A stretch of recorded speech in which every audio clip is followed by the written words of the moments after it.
প্রিয় দর্শক, চলে আসলাম এই মুহূর্তের সবথেকে গুরুত্বপূর্ণ আবহাওয়ার খবর নিয়ে। আজ 11 মার্চ বুধবার 2026 আবহাওয়া অধিদপ্তর থেকে জানানো হলো বিশেষ সতর্কবার্তা। আজ থেকেই আবহাওয়ার বিরাট বড় পরিবর্তন। আগামী 24 ঘন্টার মধ্যেই দুই বাংলার বিভিন্ন জেলায় বৃষ্টিপাতের সম্ভাবনা। এছাড়াও পরবর্তী 72 ঘন্টার মধ্যেই ধেয়ে আসতে চলেছে তীব্র কালবৈশাখী ঝড়। লন্ডভন্ড হতে পারে দুই বাংলার একাধিক জেলা। আজ এবং আগামীকাল আগামী 24 থেকে 48 ঘন্টা কোন কোন জেলার আবহাওয়া কেমন থাকতে পারে এই বিষয়ে কি বলছে আজকের আবহাওয়ার রিপোর্টে জানিয়ে দেব বিস্তারিত। সঙ্গেই থাকুন। প্রতিদিনের নিত্য নতুন আবহাওয়ার আপডেট খবর পেতে চ্যানেলটি সাবস্ক্রাইব করে বেল আইকন অন করে রাখুন। প্রিয় দর্শক, চলে আসলাম আবহাওয়ার পূর্বাভাস মেঘমালা চিত্রে। এখান থেকে দেখতে পাচ্ছি আজ রাতের মধ্যেই রাজশাহী বিভাগের কয়েকটি অঞ্চলে হালকা পরিসরে বৃষ্টিপাত হতে পারে। রাজশাহী, সিরাজগঞ্জ, বগুড়া, পাবনা, নাটোর, নওগাঁ, চাঁপাইনবাবগঞ্জ, জয়পুরহাট জেলাগুলোতে দেখতে পাচ্ছি কোথাও কোথাও আংশিক পরিসরে বৃষ্টিপাতের সম্ভাবনা রয়েছে। এছাড়াও ময়মনসিংহ, জামালপুর, শেরপুর, নেত্রকোনা এই জেলাগুলোতেও হালকা পরিসরে আকাশটা মেঘলা পরিস্থিতি থাকতে পারে। এছাড়া খুলনা, বরিশাল, চট্টগ্রাম, ঢাকা, সিলেট এদিকে রংপুর বিভাগের আকাশটা মোটামুটি পরিষ্কার, কোথাও কোনো মেঘমালা নেই। আমরা দেখতে পাবো শেষ রাতের দিকে রংপুর বিভাগে কোথাও কোথাও আংশিক পরিসরে মেঘলা আকাশ এবং আংশিক পরিসরে কয়েকটি অঞ্চলে বৃষ্টিপাত হতে পারে।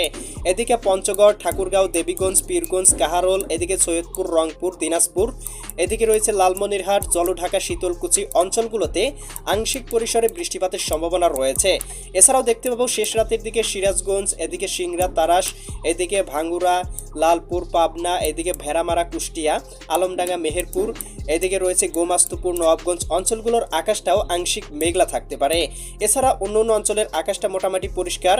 আমরা দেখতে পাবো 12 মার্চ বৃহস্পতিবার সকালের দিকে রংপুর, গাইবান্ধা, কুড়িগ্রাম, নীলফামারী, লালমনিরহাট, দিনাজপুর, ঠাকুরগাঁও, পঞ্চগড় জেলাগুলোতে আংশিক পরিসরে বৃষ্টিপাতের সম্ভাবনা এবং দেখতে পাবো সিলেট, জকিগঞ্জ, চারখাই, জয়ন্তীপুর, চটকবাজার, বিশ্বম্ভরপুর, এদিকে দেখতে পাচ্ছি জগন্নাথপুর, বালাগঞ্জ, এদিকে মৌলভীবাজার, কুলাউড়া, বানিয়াচং, এদিকে হবিগঞ্জ, ফেনারবাগ অঞ্চলগুলোতে আংশিক পরিসরে বৃষ্টিপাতের সম্ভাবনা রয়েছে। সেই সাথে রাজশাহী বিভাগের আকাশ আংশিক মেঘলা থাকতে পারে।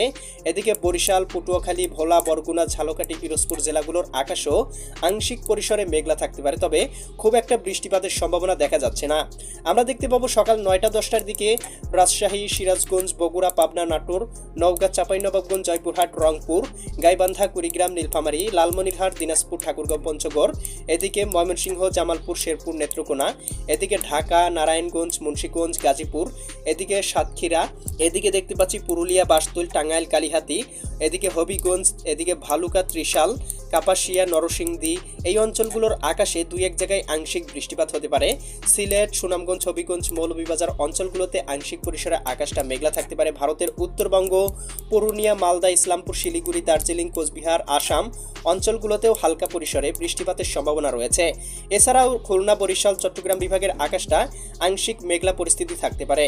বিকালের দিকে দেখতে পাবো এদিকে ঢাকা বিভাগ থেকে শুরু করে দেশের 8 বিভাগের 64 জেলার আকাশেই আংশিক পরিসরে মেঘমালা প্রবেশ করতে পারে, তবে এই মেঘ থেকে বৃষ্টিপাতের খুব একটা সম্ভাবনা লক্ষ্য করা যাচ্ছে না। বৃষ্টিপাত হতে পারে ভারতের কলকাতা, খড়গপুর, চন্দননগর, আরামবাগ, মুর্শিদাবাদ, কাটুয়া, দুর্গাপুর, এদিকে শান্তিপুর, বর্ধমান জেলাগুলোতে সর্বোচ্চ 2 থেকে 3 মিলিমিটার পর্যন্ত। এছাড়া কিন্তু দেখতে পাচ্ছি অন্য অন্য অঞ্চলে বৃষ্টিপাতের সম্ভাবনা নেই। উত্তরবঙ্গ, পুরুলিয়া, মালদা, ইসলামপুর, শিলিগুড়ি এই অঞ্চলগুলোতে দুই এক জায়গায় আংশিক বৃষ্টিপাত হতে পারে। আমরা দেখতে পাবো 12 মার্চ বৃহস্পতিবার রাতের দিকে রংপুর বিভাগের দুই এক জায়গায় বৃষ্টিপাত হতে পারে, বিশেষ করে পঞ্চগড়, এদিকে দেবীগঞ্জ, ঠাকুরগাঁও, পীরগঞ্জ, কাহারোল, দিনাজপুর অঞ্চলগুলোতে, সেই সাথে পুরুলিয়া, মালদা, ইসলামপুর, এদিকে দার্জিলিং, কোচবিহার, ধুবড়ী, তোরা, আসাম এই অঞ্চলগুলোতে হালকা পরিসরে কোথাও কোথাও বৃষ্টিপাত হতে পারে। এদিকে করণদিঘি, এদিকে রয়েছে গঙ্গারামপুর, এদিকে রায়গঞ্জ এই অঞ্চলগুলোতেও হালকা পরিসরে বৃষ্টিপাত হতে পারে। এছাড়া দেশের আকাশ মোটামুটি রাতের দিকে পরিষ্কার থাকতে পারে। 12 তারিখ শেষ রাতের দিকে রংপুর বিভাগে বৃষ্টিপাতের সম্ভাবনা বৃদ্ধি পাবে। রংপুর, গাইবান্ধা, কুড়িগ্রাম, নীলফামারী, লালমনিরহাট, দিনাজপুর, ঠাকুরগাঁও, পঞ্চগড় জেলাগুলোতে। এছাড়া অন্য অন্য অঞ্চলের আকাশ পরিষ্কার থাকলেও এদিকে আসাম, ধুবড়ী, তোরা, কোচবিহার, শিলিগুড়ি, জলপাইগুড়ি, এদিকে রয়েছে দার্জিলিং, কোচবিহার, পুরুলিয়া, মালদা, ইসলামপুর অঞ্চলগুলোতে বৃষ্টিপাতের সম্ভাবনা থাকছে। এছাড়া কিন্তু অন্যান্য অঞ্চলের আকাশ মোটামুটি পরিষ্কার। 13 তারিখ ভোরের দিকে আমরা দেখতে পাবো বিক্ষিপ্ত বজ্রসহ বৃষ্টিপাতের সম্ভাবনা ময়মনসিংহ, জামালপুর, শেরপুর, নেত্রকোনা। এদিকে দেখতে পাচ্ছি এদিকে ঢাকা, নারায়ণগঞ্জ, মুন্সিগঞ্জ, গাজীপুর, মানিকগঞ্জ, এদিকে নরসিংদী, টাঙ্গাইল, ফরিদপুর, রাজবাড়ী, মাদারীপুর, শরীয়তপুর, গোপালগঞ্জ, কিশোরগঞ্জ, এদিকে টাঙ্গাইল, কালিহাতী, বাসতোল। এদিকে আমরা দেখতে পাচ্ছি এই অঞ্চলগুলোতে দু এক জায়গায় বৃষ্টিপাত। নোয়াখালী, লক্ষ্মীপুর, ফেনী, কুমিল্লা, চাঁদপুর, ব্রাহ্মণবাড়িয়া অঞ্চলগুলোতে 9 থেকে 10 মিলিমিটার বৃষ্টিপাত। ভারতের ত্রিপুরা রাজ্য, আগরতলা, উদয়পুর, আরামপুর, আমবাসা অঞ্চলগুলোতে 10 থেকে 15 মিলিমিটার পর্যন্ত বৃষ্টিপাত। রংপুর বিভাগে 1 থেকে 2 মিলিমিটার বৃষ্টিপাত। রাজশাহী বিভাগের আকাশটা মেঘলা এবং দেখতে পাবো অন্যান্য অঞ্চল সহ পশ্চিমবঙ্গের আকাশটাও মেঘলা থাকার সম্ভাবনা রয়েছে 13 তারিখের দিকে। 13 তারিখ দুপুরের দিকে সিলেট, সুনামগঞ্জ, হবিগঞ্জ, মৌলভীবাজার অঞ্চলগুলোতে 20 থেকে 22 মিলিমিটার পর্যন্ত ভারী বৃষ্টিপাতের সম্ভাবনা রয়েছে এবং ময়মনসিংহ বিভাগ সহ এদিকে আমরা দেখতে পাচ্ছি উত্তরবঙ্গ, রংপুর, ভারতের এদিকে দেখতে পাচ্ছি উত্তরবঙ্গ, শিলিগুড়ি, দার্জিলিং, কোচবিহার, জলপাইগুড়ি অঞ্চলগুলোতে ভারী পরিসরে বৃষ্টিপাতের সম্ভাবনা রয়েছে। এছাড়াও কিন্তু আগামী কয়েকদিন লাগার বৃষ্টিপাতের সম্ভাবনা পূর্বাভাস রাডার থেকে দেখা যাচ্ছে। প্রিয় দর্শক, পরবর্তী আপডেট আপনাদেরকে খুব শীঘ্রই জানিয়ে দেওয়া হবে। পরবর্তী আপডেট পেতে চ্যানেলটি সাবস্ক্রাইব করে বেল আইকন অন করে রাখুন। দেখা হবে পরবর্তী নতুন ভিডিওতে। আল্লাহ হাফেজ।